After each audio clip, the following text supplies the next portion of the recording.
እፎይን ሲጠብቁም በሳውዲ አረቢያ ክርስቶስ ተሰበከ። ተወልጄ ያደግኩት ሳውዲ አረቢያ ውስጥ በሙስሊም ቤተሰብ ሲሆን በየትኛውም ቤተ መቅደስ የማይጠፋው ስዕል አድኖ በእኛ ቤተክርስቲያን አይተኮነ የትኛውም ቤተ መቅደስ ውስጥ የግድ መግባት ያለበት ስላል አይደል?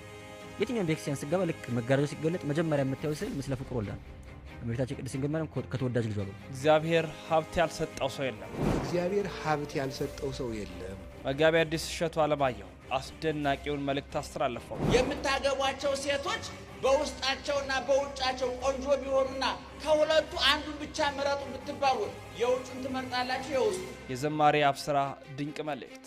ስለዚህ በተቻለን አቅም አገልግሎታችንን ክርስቶስን የሚሸት ይሁን።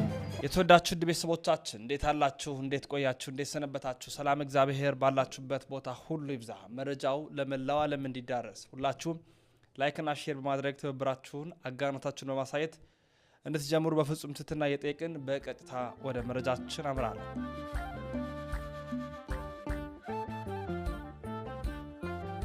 በስመ አብ ወወልድ ወመንፈስ ቅዱስ አሐዱ አምላክ አሜን።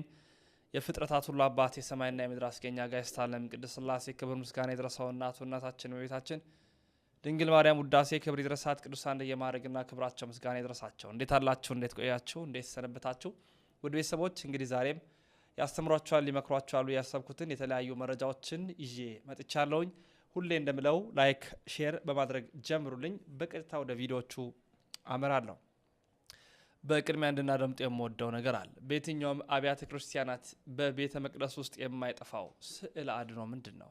እስኪ እሱን እናድምጥና እንመለስ። በእኛ ቤተክርስቲያን አይተኮነ የትኛውም ቤተ መቅደስ ውስጥ የግድ መግባት ያለበት ስላል አይደል?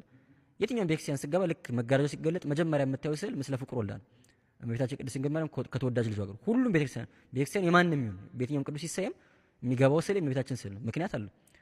ሊቃውንት በጣም ብዙ ትርጓሜ ያስቀምጡለታል። አንደኛ የእመቤታችን ስዕል ምስለ ፍቁር ወልዳ የሚባለው ስዕል የአዲስ ኪዳን ምልክት ነው። ልክ እንደ መስቀል የአዲስ ኪዳን ምልክት ነው ያ ስዕል። ምክንያቱም ያ ስዕል ስለ እመቤታችን ብቻ አይደለም ስለ ልጇም ጭምር ነው። ያ ስዕል ወላዲተ አምላክ መሆኗን የሚመሰክር ስዕል። ወላዲተ አምላክነቷ ላይ ብዙ ጥያቄ ብዙ ክርክር ይነሳ የለ። ስዕሉ በራሱ ወላዲተ እያልን ያለነው ያንን ስዕል ስናስቀምጥ ድንግል ማርያም የሆነ ሕፃን ልጅ አቅፋለች አይደለም። ዓለማትን ሁሉ የሚመግበው ፈጣሪ ዓለማትን ሁሉ የሚመግበው አምላክ ሕፃን ሆኖ ተወለደ። ጡቷን ይዞ ጠባ፣ አለቀሰ፣ አባበለችው፣ አሳደገችው፣ አበላችው፣ አጠጣችው። ተራ ሕፃን አይደለም አምላክ ነው። ካደገ በኋላ አይደለም አምላክ ይሁን፣ በማህፀኗ ሲገባ አምላክ ነበር።